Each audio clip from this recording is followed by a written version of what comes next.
Okay, so today I get to interview and have on this podcast my wife, my beautiful, lovely wife, Natalie. We've been married 6 years, almost 6 years in Mm-hmm. October, and Mm-hmm. it's been amazing. We have two little boys, which we love absolutely. And probably my favorite part of my life right now is just being a dad and being a husband. It's fun. It's crazy, Nice. really crazy. Glad that's your favorite part.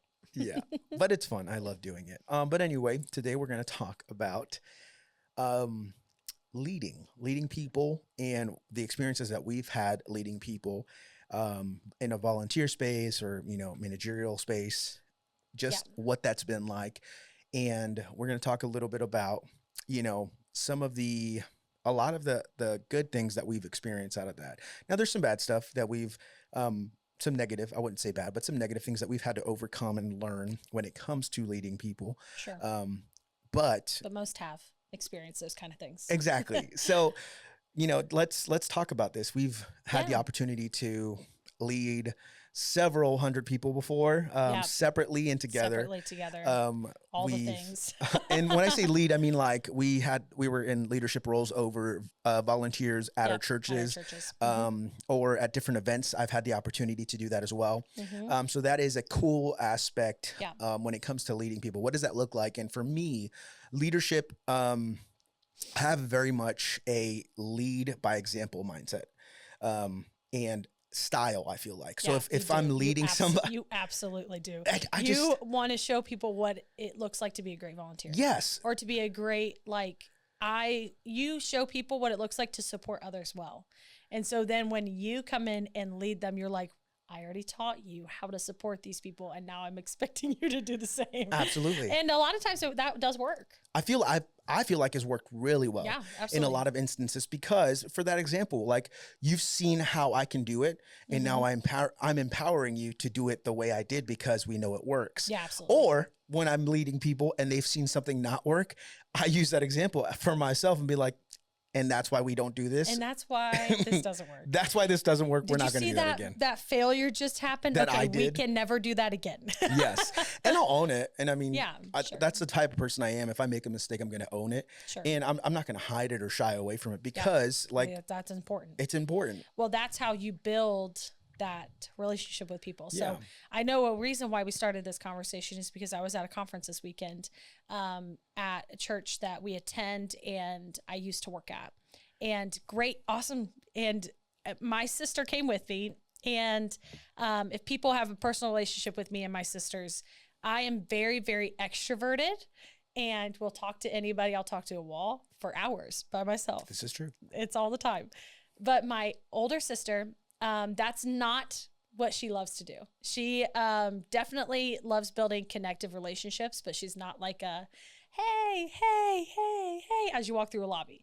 And so I kept every 2 seconds, someone's stopping me.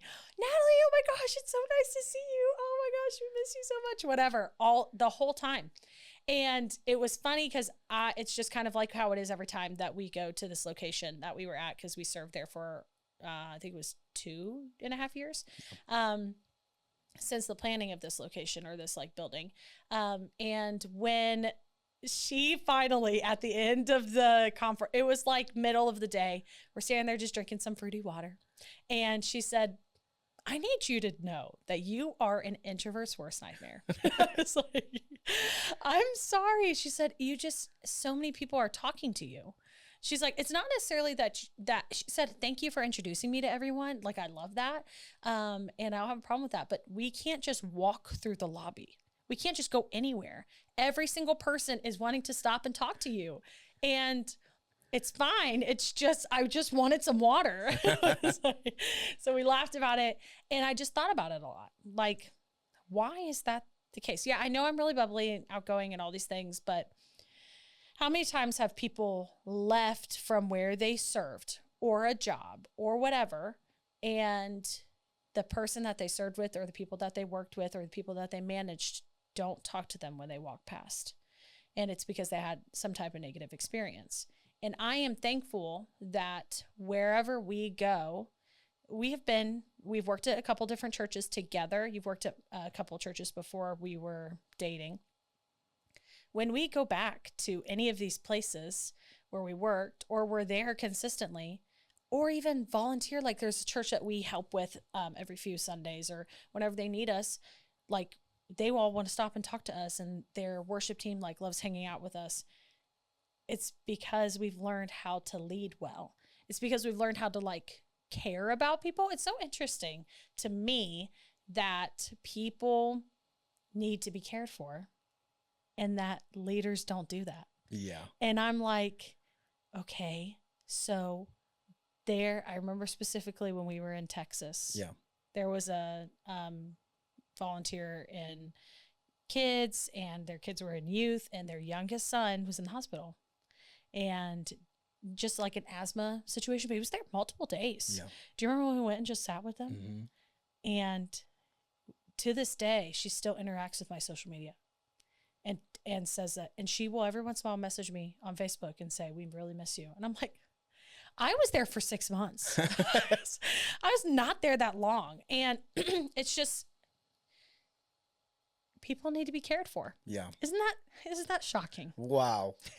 Mind blowing that's what people need. But isn't that interesting that if you just care and you're human with people, that they will forever see you as someone that they like want a relationship with and hang out with. And like, there's so many instances I can think of where people that we've led now, like I was walking into this conference, went to my seat. There's a row of people, and a guy that I was like kids director over his, like, they have lots of kids over there, like 5 kids and like twins and all these things. And he literally cuts through and says, this is why you need to be working. You're not supposed to be here. You're supposed to be working, because I had a business. And it was funny. And he cut through the crowd, moved some women that were, it's a women's conference.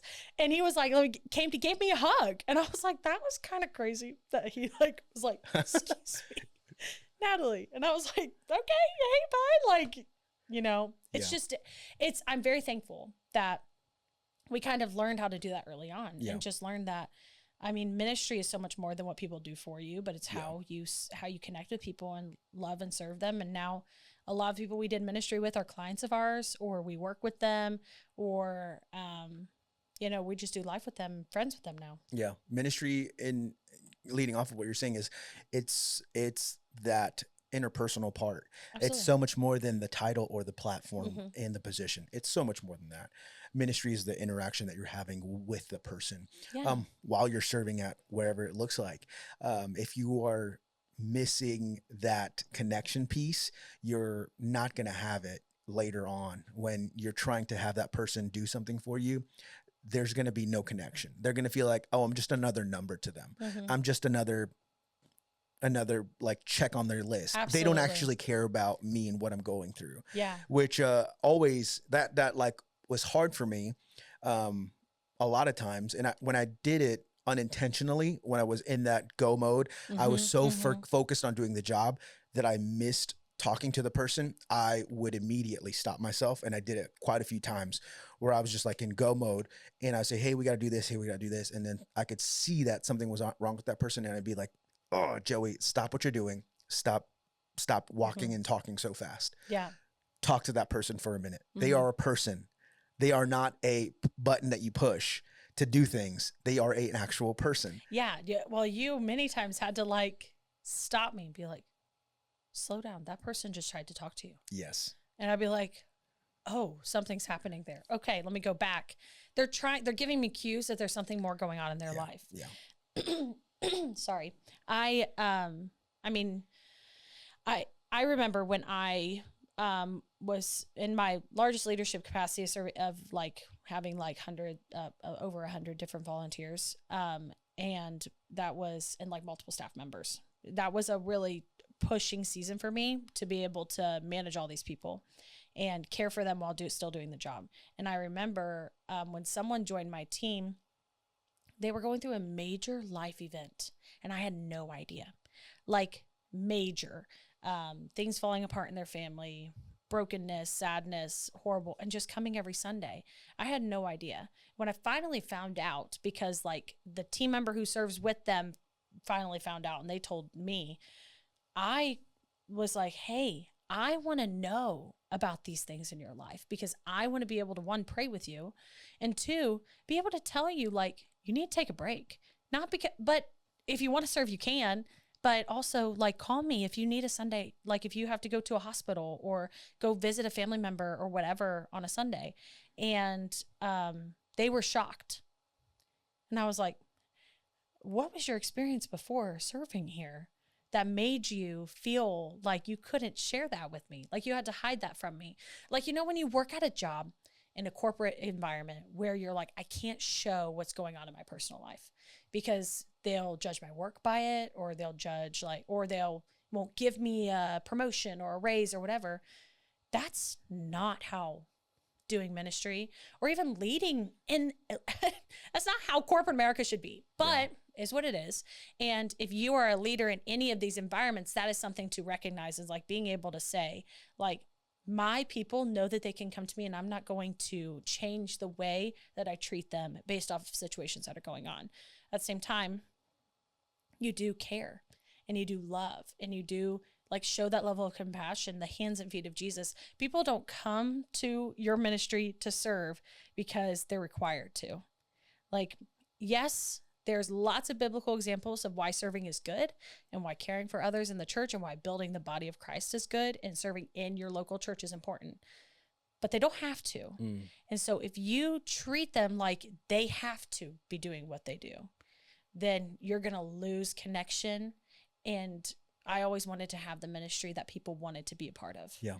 And not because it's like the coolest thing to do. Like if we were in charge of facilities and we were cleaning toilets, we want to figure out a way to make it the coolest one. And I remember there were leaders, sorry, what is happening to me? We're talking a lot. Jackson, our son, says now, like if he always says like, there's a frog in my belly. Yeah. I need a Band-Aid. There's a frog in my belly. So where I'm like, I have a frog in my throat and I need a Band-Aid. But I remember this team, so cool. They made the facilities team the coolest team. And everybody wanted to be a part of facilities. They had a fun time. They did like cookouts. They hung out. And then after church, they made cleaning the bathrooms fun. If you can do that, then you can go anywhere. Absolutely. And they're awesome leaders. I think it's important to recognize, and when I was a young 15, 14, my youth pastor told me this one time, and it was probably outside of being in like a serving opportunity, but it was just like him talking to me. I think it was advice that he had given me while like we were driving to pick something up in his car. He's like, Joey, whatever you do, don't ever burn any bridge. I remember it. I will never forget that statement that he told me because I saw it come to pass all the time. Oh yeah. He's like, the opportunities that you will lose if you burn a bridge are far worse. And there's so many more consequences than if you had just let it wash over your back like water on a duck's back. If like you just let things go away and not try to retaliate and burn that bridge, he's like, you will see how much more opportunities you will have and how many more doors can open for you. Absolutely. And the amount of times that I saw that come to pass and like actually happen with people who had with opportunities or different people who had wronged me. And I was definitely bitter and frustrated, but because I remembered what Ralphie said, you know, my youth pastor, I remember what he said, and I tried to embody it as much as I could. I was just like, you know what? This stinks. And I want to say all the things, and I want to run this person's name in the mud, and I want to make them feel the way they made me feel. But you know what? I don't know what God wants to do later on. And I don't know what opportunity that could hold me back from if I were to say something. So I'm not going to do anything or say anything, and I'm going to hold my mouth. I'm going to hold my tongue, and I'm just going to walk away. And the amount of times that has blessed me more than, or that has opened up opportunities than not, is like immeasurable for me right now. Immeasurable for me. Like having managers over me that were jerks, and no matter what they did, even the times that I got corrected and I wasn't supposed to, or something happened, like I could call them up for any kind of resume or as a reference for my resumes anybody. Yeah. Because like I would always go the extra mile even when that person did me wrong, and I would never burn that bridge, and I still have so many contacts. Now, if they if they like did me wrong to like a real bad extent, I wouldn't burn the bridge. I just would try to be around them. Yeah, I would just find a way to not be around them. Not be. And okay, so with that whole resume thing, do you know something that has like really built some strong relationships for me outside of like volunteering? What? I have told people when they serve with me, if you ever need a character reference, I will do it for your job. So when people, I had girls, because, you know, I did a lot of children's ministry. So I've got like these teenage girls who serve with me, and they're going off to college, and they're like, can you do a character reference for my job, for my college application, for this scholarship, or for just getting into this special college? Absolutely. I write everything that who they are, what they mean to our like team, how much you're going to miss. Like I did that for a family, and now that family is like, yeah, I don't even know if you know that I did it, but I'll tell you later. It's like a certain family. That that's pretty cool. Every time we're there, they're like, ah, and they come up and talk to us, all the girls and the whole family. It's awesome.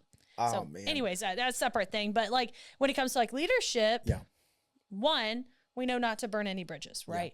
I mean, it's kind of interesting that some people, this is a foreign concept. I'm just laughing. Why don't we just do what Jesus did, right? I was going to say. Why is that hard? Why don't we just, I mean, and we all fail. Like, oh my gosh, the amount of times that I have been just ready to throw things at people and tear it up and have to go to someone and vent, and I don't love it, but I have. But how many times did Jesus say, like, genuinely, the Bible says in Matthew, I think it's like 5 or 6, you've been taught an eye for an eye, but I tell you to turn the other cheek, right? Like that. So let's live our life like that. And if someone says, I need you to go a mile with my armor, say, I'll go 2. And just being able to truly set that example, one, for your volunteers, because then when you go the extra mile for them, they'll go the extra mile for you. Absolutely. And it's not supposed to be this, like, I think it's hard. Industry that I'm in now is very much, if I do this for them, they'll give me business. I hate that. Yeah. But that's like how people treat ministry. That's how people treat life, is they say, well, if I do this for you, then you in return, when I need it, will help me. Yeah. But why don't we just do it because we know that is something that's going to be like, we know that that's just like, I'm going to do this for you, and I'm going to do it for you endlessly. And I hope that one day you learn from these habits that I'm kind of like teaching you to be this way to others, whether it's to me or to someone else. I want you to be able to pour back into others. I have a quote from Zig Ziglar. I was like, what are you doing on your phone? I know. This is so rude. You're texting in the middle. Just kidding. It's, I use it often, and let me see if I can find it. No. Find it. While we're here, we interrupt this podcast for a sponsorship post. I don't know who's sponsoring us today. Ultimately, the quote from Zig Ziglar, or the thing that he says, is, if you do things enough times for free for people, eventually somebody's going to do something for you. Mm-hmm. So leaning into what you were talking about, it's, you know, yes, you want to make that, you're not doing it just so that they can do it for you, but like I look at it as, it's also like principle. Yeah. Yes, I'm going to try my best to give my best when I'm performing or doing something, or like I'm going to do my best when I'm selling or I'm talking to somebody. I'm going to do my best, and I want to, because I know that if I do my best and I give my best, then at some point the best is going to be returned to me. Exactly. And especially when it comes to dealing with people, if you freely give the best of yourself to someone and acknowledge that they are a person and not just a thing, you know, you recognize, like, you are a person. You are a person. I need to acknowledge that you have feelings, yes, you have emotions, you have a family, you have a whole life. Wow, look if at I us. acknowledge you as a person and just like actually care about you, yeah, it it changes conversations all the time. Yeah. Where instead of looking at somebody and saying, hey, this is what we have to do, this is what I need you to do, and this is our job, and we're going to be done at this time, thank you for coming, that's it, then I'm not important. There's a place for that. Sure. Let's just all recognize that there's a place for quick movement leadership. Yes. I need this. Can you do it for me real fast? Yes. But when you're not doing that, you need to call them and just go, hey, how are you? I say How's life? I think that you can't get to that point without having first established that relationship. Yeah, I agree. You can't expect that from somebody without having first built that relationship. You haven't built clout. No. Is cloud a thing anymore? Clout. Do people say that? Clout. Clout? I say cloud. It's not cloud. Just You have built cloud. Just Up in kidding. sky. I don't say cloud. The water thing. But it sounds like when I say it, I say cloud. Clout. Clout. You have change in your pocket. Let's just say it like Yeah, that. sure. But, and I think that translates, that having that mindset where you build that relationship with someone and actually care about people. Yeah. If you take that mindset, you can literally change any aspect of any conversation with anyone when it comes to sales, when it comes to work, Sure. in a corporate environment, when it comes to, meeting new clients.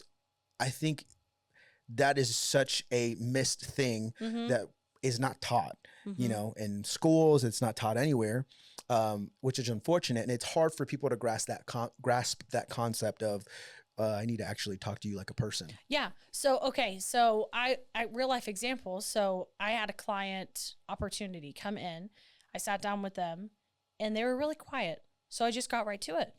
Hey, here's what it means to buy. Here's what it means to sell. Here's what I'll do. Here's the contract I have for you. Do you have any questions? And that was it.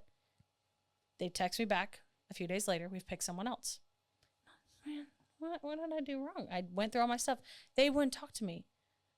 Well, I put the blame on them. I could have poked a little bit harder. I could have been like, because I was like, what do you do? Oh, you're a teacher. Oh, that's awesome. What do you do? Oh, you're this. That's awesome.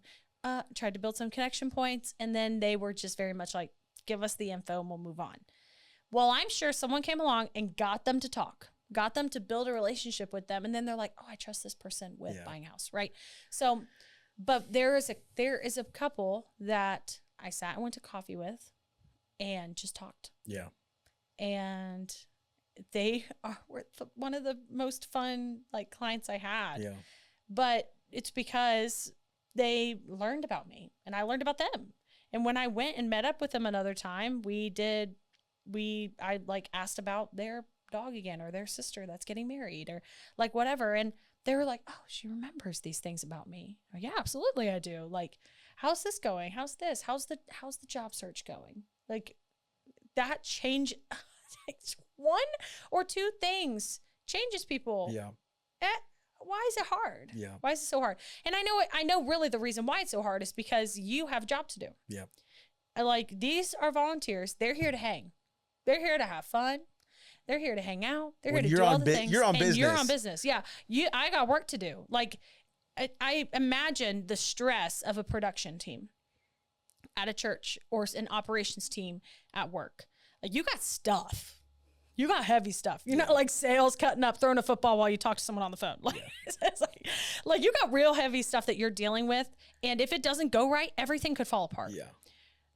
You have to figure out how you can step outside of the weight of your role and build connections with people. Yeah. Whatever that looks like. And maybe that's before they even start because you can't give them that responsibility until you build that. Mm-hmm. You can't do the to-do list until you build that relationship. Yeah. Do you take them out to coffee? Do you hang out with them? Do you build just connection and invite them over to your house for dinner? What's wrong with that? And why have we lost that? Why have we lost that sense of connection and relationship in the church specifically, where people just clock in, clock out and do their job, especially in large scale churches? It's very easy to do that because your job is so extensive. Remember, you can have a bonfire in your backyard if your house isn't in perfect condition and they will love you. Absolutely. And it'll be the best, most relationship building thing you'll ever do. Just saying, come on over. My house is open. Let's chill. Oh my gosh. It's way better than paying $1 bajillion for everybody to go Topgolf. Yeah. Just true. Let's be honest here. They go, oh my gosh, they did all this. And you're like, no, you could have just came to my house and ate hot dogs and it's so much better. It's so simple. That's real. It's really simple. Yeah. Like, just be kind, be friends, and build relationship with people. Yeah. And when you go back and visit, they will be ecstatic to see you. Absolutely. And when they find out you got your real estate license, they'll call you and say, I want you to sell my house. Yes. And that happens all the time because or you have life events and they need somebody to shoot their wedding, and they do I it all get the that time. all the time. All the time. Oh my gosh. Or like the people that we served with that now own businesses that call you. Yes. All the time. It's not because, it is because you're good at what you do. Yes. Let's be clear. Look at this. This is a beautiful podcast. Yes. But it's also because they love you. Yeah. They trust you. And they want to do life with you. Man, the amount of times where, when I was serving at church and I was in go mode because I either had to be on stage or I had to be grabbing a camera or doing something, and people would stop and talk to me. Literally, I was saying this a few minutes ago. My brain had to come to like a screeching halt and say, stop and talk to this person because they are a person and they matter. And I'd be like, hey, what's going on? Like some of the times I had a camera in my hand full while I'm shooting and these people were wanting to talk to me and I put my camera down and I give them the time of day. I talk to them for a few moments. Even though I might have missed the shot, I knew that it was more important for me to connect with that person at that moment and know that they matter. Yeah. Ultimately, that's what people want to know, is that they matter. Yeah. And regardless of what situation you're in, regardless of if you're serving at a church or if you're volunteering in a community, people want to know that they matter. They want to know that they are they are seen. Yeah. So if you don't show that to somebody, then they're going to write you off the same way you wrote them off. And then they're going to tell other people that you're just somebody who walks past others. Absolutely. Which is so hard.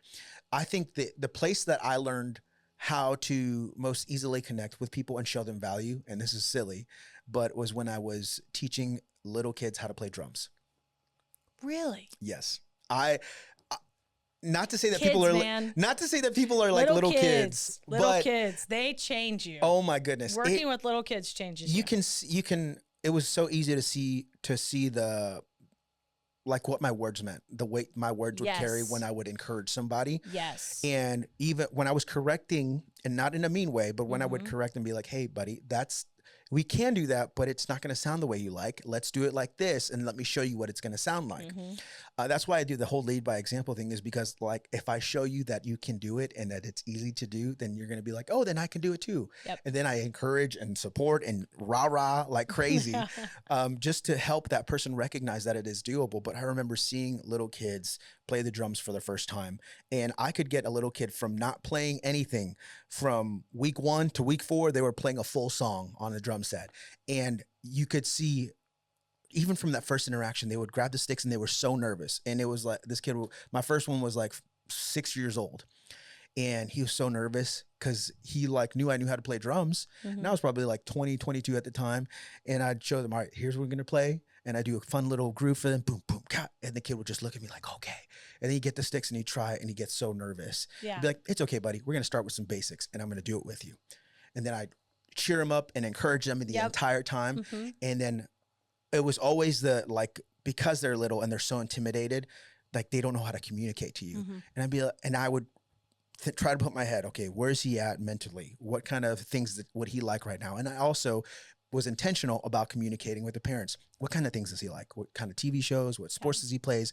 I try to find out as much as I can about him or the person. Then while we're having that session and we're communicating, I bring those things up and say, hey, dude, I love this show too. Oh my gosh, you watch Paw Patrol? I love Paw Patrol. What if we did the song? And you would see their expression change. Yeah. And it's so crazy. It's a simple thought. You found a way to connect with them. Yes, I would find a simple way to connect with them, with a little kid. And I try to do that same thing when it comes to talking to my volunteers or clients. It doesn't matter who they are. Just find one thing. Find one thing to connect with them with. What? It's not that hard. You fish? Oh my God, I've never fished before, but I've seen videos. I have seen fish, and they are cool. My dad has a fish tank. Yeah, literally, it takes 2 seconds. Yeah. I will find, it's so interesting. I include a lot of my personal life into what I do. And so when I'm somewhere with a client and they start talking, I'm like, oh yeah, my dad, my mom, my husband, my this, my sister. And then they're, oh wow, immediately. Boom. They remember me. They will always remember me because my sister lives in Tennessee and they used to live in Tennessee. Yep. It's the most random thing. But then I'm like, I will talk to people about other realtors in my industry, and they'll say, oh, I didn't even know that they did that. I'm like, yeah, that's kind of like who they are. Like this person leads worship at this church. Are you serious? They're Christian? And I'm like, what? Dude, I'm saying things like praise the Lord when I'm walking through houses with people like, oh, look, that wall is standing up. Praise the Lord. Like they know who I am when they're, so I just can't stop. It's not a good thing all the time. I'm like the most, but it's just like find a way to connect with people and like build true relationship with them and let them be who they are. Let them be who they are. I wanted to maybe talk about like managing conflict when you have someone who's on your team or someone you work with, a disagreement between others or something that they're doing that's kind of against what you like the rules. Like if you've like set a regulation for someone and like, then they come around and they are doing those things like, okay, we do not do like, I don't know, conflict in the work. What do you think about that? So conflict when it came to conflict with volunteers, like they did something they shouldn't have done. I bring it back to myself in my leadership. It's like, did I communicate properly? And then I have that conversation with a person and be like, hey, this is how I communicated this. Did you understand it differently?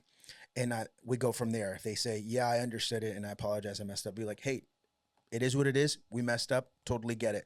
How can I help you stay accountable to this? And I'm going to follow up with you so we can do this together. And when it comes in that sense and like that conflict, I take it upon myself because if I'm expecting them to do this alone, then I failed as a leader. Yes. That's just period, point blank. Like I'm the leader, so I need to help them get to a place. That's what leading does. Absolutely. But if I don't do that, then I'm literally just sending them out to fail. I'm expecting them to fail if I'm not following up with them in that situation. Yeah. When it comes to interpersonal conflict between people together, that was another thing. And then I just do the same thing, but with both people. I say, hey, what's going on here? What's going on here? Here's what I've communicated that we need to do and that what our standard is. What's going on here? Okay, what's going on there? Great. I hate that we're here right now and that you guys are having this conflict. How can we resolve this? I never tried to leave it up to just like chalking it up and letting the person figure it out on their own. Yeah. I always was, because I was the leader in that and I'm in authority at this point, I felt like that's what a good leader would do. That's what a shepherd, somebody who is in charge of others would do is, hey, let's walk this out together. Not expecting somebody to just figure it out on their own because 9 times out of 10, they're not going to be able to figure it out on their own. Yeah, you'll lose them. You'll lose those people. 100%. Not maybe more than just lose them at church, but I think the weight of leading volunteers is really heavy. Yeah. Because they're seeing Christ through what you do. Yeah. Because you are a reflection of the church. Yeah. And the church is a reflection of Christ. And so like the pastor is a reflection of who Christ is to the church because they're pastoring and leading the flock. And then your reflection of like, so this is like this tiered system and it all points back to Jesus. Yep. So if you mess up, if you really hurt someone, you could jeopardize their relationship with Christ. Yeah. That's heavy. And I think that's why you have to do it with as much grace as you possibly can. And recognize when you fail. Recognize, like, you know what? I have failed you. Absolutely, I failed you as a leader. I'm sorry. I'm sorry I didn't communicate this clearly. I'm sorry I didn't recognize when you were having this challenge and now you're at a point of frustration where you're ready to, like, dip. I'm so sorry. And I think I remember because I felt like I was in, like, some contentious situations. Like, someone, like, didn't do something that was a standard of serving. Like they went against what one of the standards of serving was, is like a lifestyle thing. Or even someone having personal conflict with someone. And I remember when a volunteer came to me and said, I will not serve with this person. And I was like, what? why? And I had to figure out what was going on, what had happened, what was the actual like root of this issue. And ultimately one of the situations was like their daughter and my daughter in the youth group had a disagreement. So I don't want to be anywhere near them. And I'm like, oh, this is fun. Great. I love this because this has nothing to do with anything I'm a part of.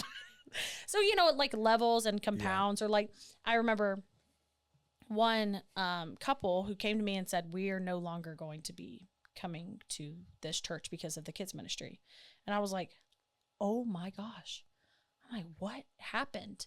Well, there were some students within the ministry who were causing challenges for their son and for their daughter. And I was like, had no idea. I had no idea. If I don't hear, I mean, you're as present as you can be, you're as involved as you can be, but just like school, just like any environment, there's little side conversations that you don't hear in a group of like 30 students in a room.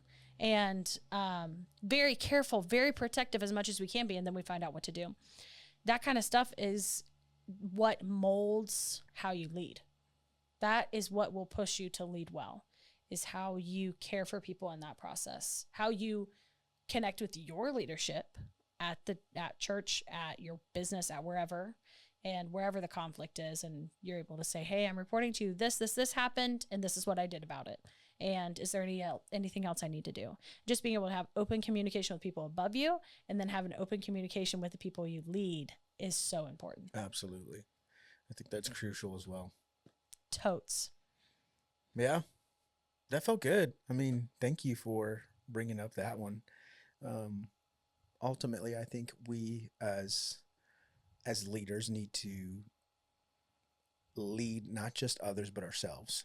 I think it's important to do that, because if you are not personally like challenging yourself to do more, then how can you expect others to do more if you've never put yourself in a position to understand what that's like?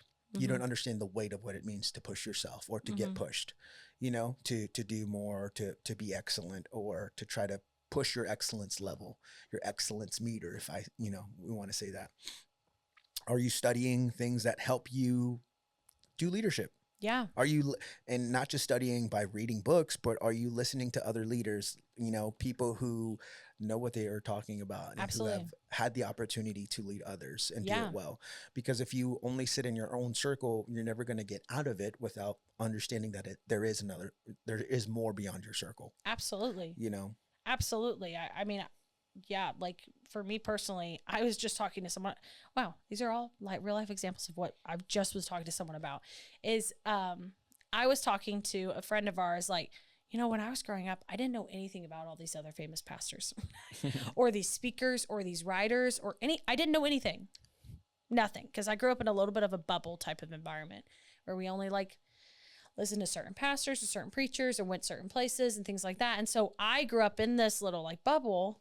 And as soon as that bubble popped, it was awesome, because I got to grow in the depth of what I knew about the Lord and the depth of the people. Like, some of my best friends were totally different than me in faith, where we're all Christians, but we're totally different kinds of Christians. Okay. We got like Pentecostals, Methodists, and Anglicans, like 3 best friends in college. That's crazy. But we really, truly, like, that is what helped me grow in how to communicate with people, and how to learn, and how to grow, and how to grow beyond what is right in front of me. And I think that really just helped me know how to just be a better person, how to love and care for people wherever they're at, and how to be able to respond when someone comes to me and says, well, I don't think it's wrong for me to do this. I'm like, well, our standard is this, and it's okay. You can think how you want, and that's okay. But that just means this. And so those kind of conversations were very easy, because I found a way to expand. Yeah. And something I mean, all believers struggle with this, especially those who lead, is reading their Bible and praying. Like, it is so hard for someone who has so much work to do for the kingdom to recognize that what you're doing for the kingdom is not your relationship with God. And if you will take a second and stop and read your Bible and pray and grow it can keep you from burnout. It can keep you from exhaustion. It can keep you, you're going to be exhausted. Like it's a busy job, leading all these people, loving all these people, caring for all these people, and having a family and having a life. Like It's a lot. it's a lot. Yeah. And it's one reason why we don't actively do it as our full-time jobs, because we loved it so much, but it was a lot when we had babies and started trying to figure out our lives. And so when it comes to like seeing how we could have maybe gone back and done it differently, maybe it would have been. Sometimes I think like, Lord, if I would have been a little bit more in your word and talking to you more and like slowing down my mind, not necessarily slowing down the pace, but can I just like breathe? Mm-hmm. Then I might have really saved a lot of people from burnout. Yeah. People from exhaustion or from thinking they couldn't do it because, yeah. So, I mean, there's other different circumstances as well. We all know that. Yeah. But a big part of it is the fact that we are not involved in a relationship with Christ. Mm-hmm. And we think our relationship with Christ is based off of our works. And very, very plainly, the Bible says, not by works. It's a whole scripture. I almost just went. It's total KJV. Not by power, but by my spirit. Yeah. Well, yeah. So it's and then the works. Yeah. Yeah. I literally, when I started saying it, you guys are going. Which one is it? Don't think I don't know scripture. First of all, I do remember this. You know some Bible verses, but yeah, because I went to Christian school and I know a lot of Bible verses more than randomly. Me. But they're all KJV because I went to a conservative Pentecostal. Yeah. Christian school. A little holiness. And so I was about just a little bit. I was about to say, like, not by works, lest any man should boast, for we are his. So, like, what is that? Say it. Just say the name. Well, okay. I don't remember what passage it is, but not by works would any man boast, but we are his workmanship created in Christ Jesus to do good works. So on and so forth. Essentially saying we're created to do good works, but our works are not what advance us. Yes. And what like advances us in the kingdom, right? And so if we could take a second and stop thinking about all of the things that we do and wake up a little earlier and read our Bible before we go in to work at our church, I think it would change a lot of people's perspectives and a lot of people's lives. Just the simple things. You said one thing earlier, and I agree with it 100% because I do that and have done that. And it's when somebody messes up or I mess up. You agree with me? Absolutely. Wow. What a time. Marriage. I was like, what are you doing? Marriage.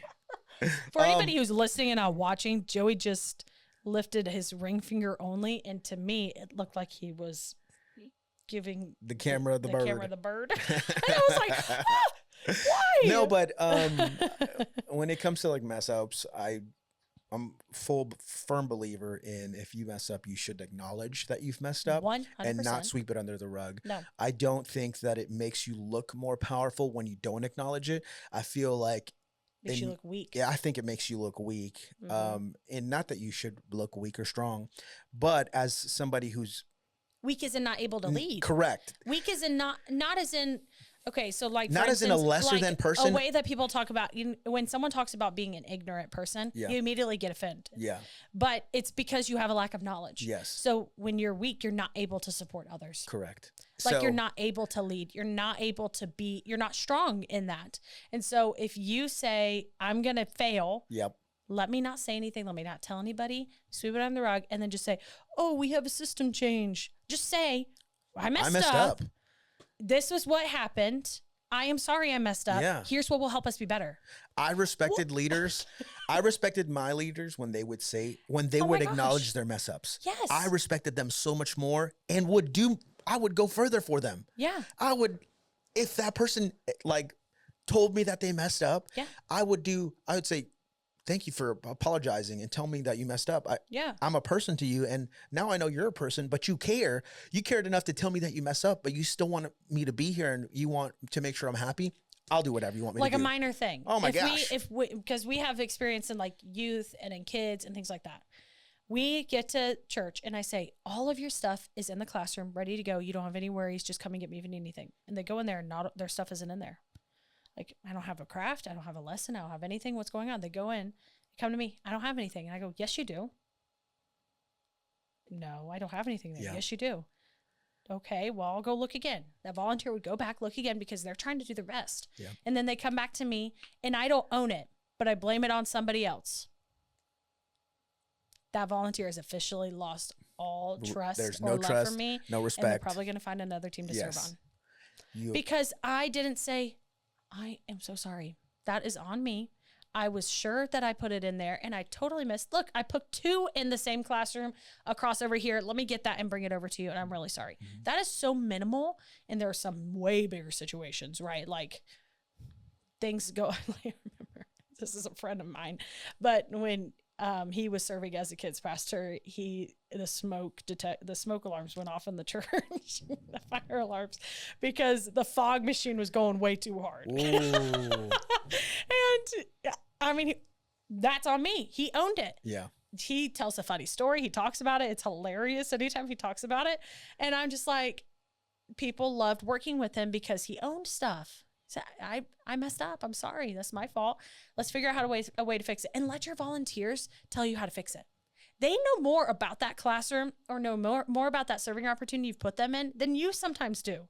Let them help you. Don't treat them like lesser. Don't treat them like they don't know what they're talking about. They do. Just because they're not paid to do it doesn't mean they don't know what they're doing. Like, you've got high level leaders volunteering in all kinds of volunteer positions, and they can teach you how to betterize your systems and simplify things. Betterize, is that a word? No. Betterize.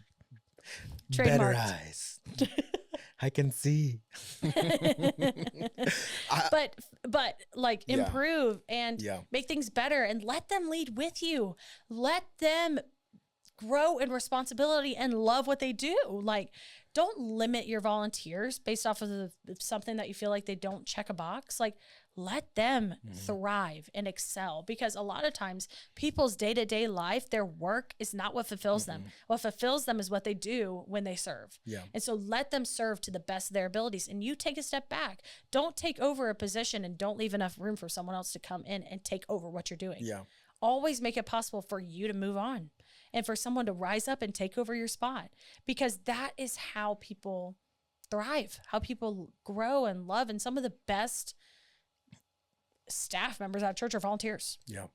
I think also leadership, and I think you mentioned this briefly, but leadership is behind the scenes. I just said a lot of things. I think leadership is also done behind the scenes when you're not leading people, but you're in, when you're in the meetings with the people who are above you, like your leaders, how you act and how you talk about the people that you're serving underneath you, and how you make them look to your leaders will also show your leaders what you are like, and it will show your volunteers what you are like. So if there's a conversation of discipline that is needing to be done or something needs to be changed, and you go to the leader and say, yeah, they messed up here, we need to retrain them. And then that leader is going to look at you and be like, why did they mess up? Why did that happen? All these things are running through their head already. And they're looking at you like, so that means you have not done what you were supposed to do. And you're trying to make it look like they messed up. So it doesn't look good when you talk like that. Yeah. But also your leadership on your staff, like the people who are leading your team as like the staff leaders. Yes. They see right through that. Oh yeah. So now it doesn't help you any. But then when that staff member or that leader above you comes and has to now communicates on your behalf, your volunteer or the person that you're in charge of is going to look and going to be like, why did that happen? Why am I getting called out and singled out for this? Like, that looks horrible. And you're just, again, another reason for you to lose that connection and lose that credibility with that volunteer or that person. You want them to be able to come to you and be transparent. Yeah. When would you, at any leadership level, so if someone's listening to this and they're a business leader or a manager, or you just manage a staff, or you want to be, right? If you're someone who wants to manage people, you want them to be able to want to come to you and be transparent. Yeah. I want someone to come to me and be like, Natalie, you just told me to do this new system and it's horrible. It's taking me more time. It's wasting my time doing this. And you are treating me like you don't trust me. You know what? I apologize for that. Let's talk about how to make it better. Yeah. I need something to be able to report what's going on, but I don't want you to think I'm not trusting you. So how do we work this out? Yeah. I want someone to come to me and be transparent. I don't want them to then go to my leader and say, yeah, well, Natalie said I had to do this. I don't really know why. And this is, that they're going flag, red flag, red flag, Yep, red flag. yep. What is the environment here? There is something toxic here Yeah. where they don't feel comfortable enough to talk to Natalie about this. Yeah. And so that's like, again, the type of environment you want to create for your people is a healthy, loving, transparent, like even if we flip the script and talk about from the perspective of someone who isn't the leader. So I just joined a team. I love it. And it's amazing. I was in a meeting with them and I could tell that they were trying to figure out how I would respond to something. Yeah. Well, Natalie, do you think you want to take this opportunity? You don't have to. What do you think? I said, guys, I have no experience in that. I have none. You don't want me. I will do it partnered with someone to learn, and I will do my best if you want me to do it alone, but I'm not going to be the best representative of our team of that. They said, oh my gosh, thank you so much for saying that. Yeah. Like, I was like, yeah, come on guys. Like just be open and honest and transparent. All people want is authenticity. Yeah. All people want is someone who looks at them and says, I care for you enough to say this. That's all people want. Yeah. And if you can receive that well and give that well, you're going to be a great leader. Yeah. Good. Well, this has been fun. Yeah. You should have me back. I might do that. Yeah. Well, Maybe I'll make some room in my schedule for you. I was about to say, put it in your schedule when you have time. This was fun. Like, I know Yeah. we were like, kind of like, I was like, hey, why don't we do a podcast together? Because we were talking about this and now I'm glad we were able to do it. That was good. I don't know who will be able to hear it and Hopefully who it might help, does. but it definitely is something that I know that you and I both had good experience in, is like how to lead others well. Yeah. And when we have failed, we just recognized it. Yeah. And I don't know if there's been a place where we have led a team that those people don't still call us. Yeah, I still get messages all the time from all over. And I try to, as best as I can, respond to people, I mean, I even think about sorry, we got to be done. Yeah. But I thought about at this conference I was at, I ran into someone so we went to Lee University, we were in campus choir. Yeah. And I was the alto section leader and then I was the student director for a semester. But when I was the alto section leader and student director, both of those times I have people who still call me and talk to me about that. But a girl came up to me and was like, oh my gosh, hey, it's so nice to see you. We talked for a while because we were in a relationship with each other then and friends, and she's awesome. But even environments that aren't necessarily ministry, volunteer leadership or paid staff, whatever, wherever you're at, whatever avenue you're in, this can be practical. I feel like, I don't know. That's it. That's good. Well, thank you for doing this podcast with me today. Can't wait for the next one. Mm-hmm. This is fun, and we'll see you guys on the next one. Yeah.